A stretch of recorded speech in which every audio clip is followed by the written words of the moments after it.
Welcome to your daily dose of hope.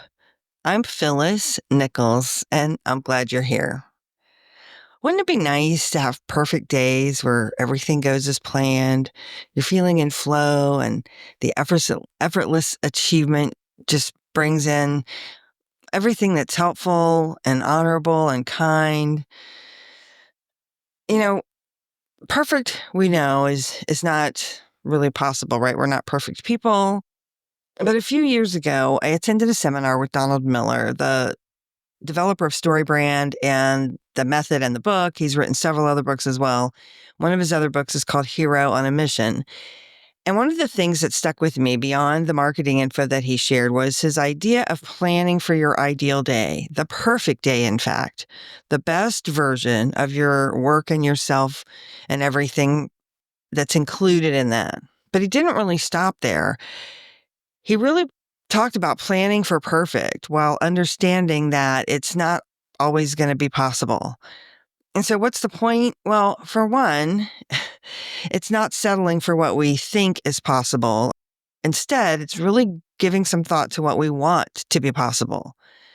For many of us, that is a new way of thinking. We've been taught to be reasonable when many of us were taught that wanting too much, even wanting perfection, wanting more than we might have in any given moment, was selfish, or selfish at best and greedy and sinful at worst. We've all heard the platitude, hope for the best and plan for the worst. And it feels like common sense. And I'm sure it's meant that way. But, I really would rather go with plan for perfect, hope for the absolute best, and be prepared to adapt as needed. When I say plan for perfect, I mean plan for what would be the best possible outcome you can imagine. For a lot of us, just hearing that feels crazy, right? Planning for the best that I could imagine, that feels like wishful thinking. But it's really not. It's aspirational and ambitious, of course. And maybe that does feel a little scary. But it's probably scary because we haven't allowed ourselves to think this way. Now, if you need to start small, one of the things that Donald Miller shares in Hero on a Journey is planning the perfect day. The day that you get up feeling rested and you have time to work out or read or write or pursue creative activities. You have time to get meaningful work done. You have time to spend with your family.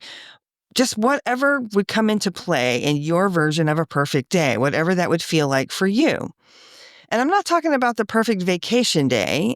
I'm talking about, the perfect Monday with work and schedules and, the responsibilities of your life.